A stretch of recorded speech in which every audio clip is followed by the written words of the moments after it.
Le désespoir vint voir l'espoir en le narguant.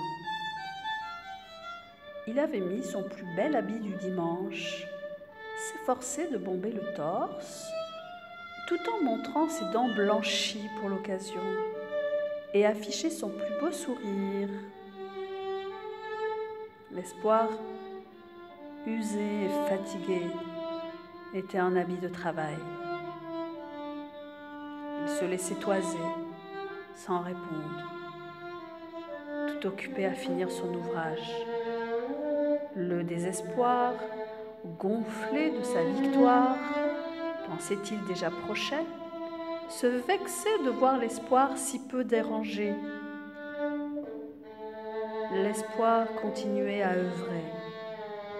Le désespoir secoua la tête et passa son chemin en sifflotant. Sous les pieds de l'espoir, des ruisseaux de sang allaient remplir les entrailles de la terre.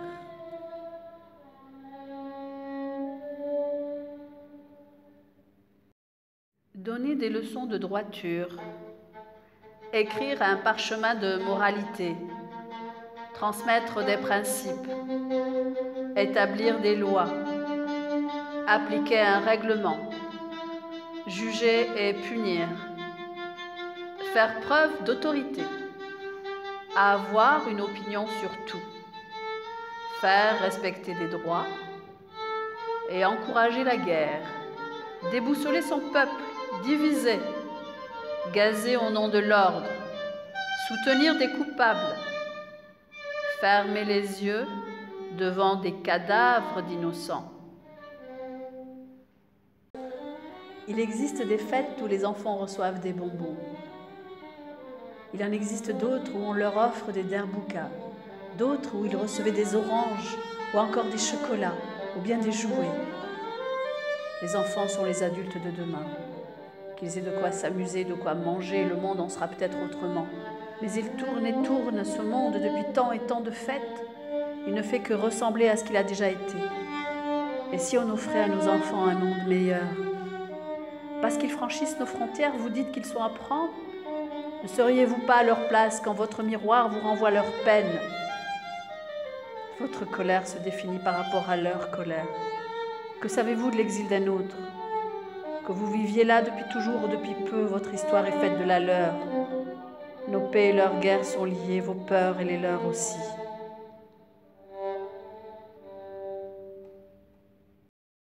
Il est si doux de se laisser aller à la rêverie, un jour de printemps, face à un arbre fleuri. Stop. Tout est là dans cette envie de partir ailleurs, dans les nuages, de rêvasser un bon coup. La ville, voilà qu'elle devient hyper réaliste avec son lot de drames, de violences, de scènes abjectes rapportées par les médias, comme s'il fallait absolument attraper nos rêves et les enterrer. Nous ne sommes que peu nombreux à tenter de prendre notre temps et chercher la vie là où la mort nous tue.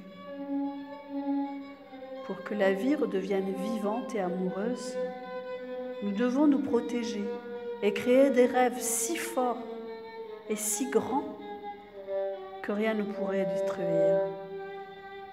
Pour partir aussi loin, pour briser sa vie, pour tirer sur le détonateur, pour choisir la mort, pour crier Dieu est grand, pour s'indoctriner, pour briser la vie des autres, pour se servir d'une profession de foi, pour voir la souffrance, pour se diriger vers l'obscurité, pour éliminer l'amour. Pourquoi ?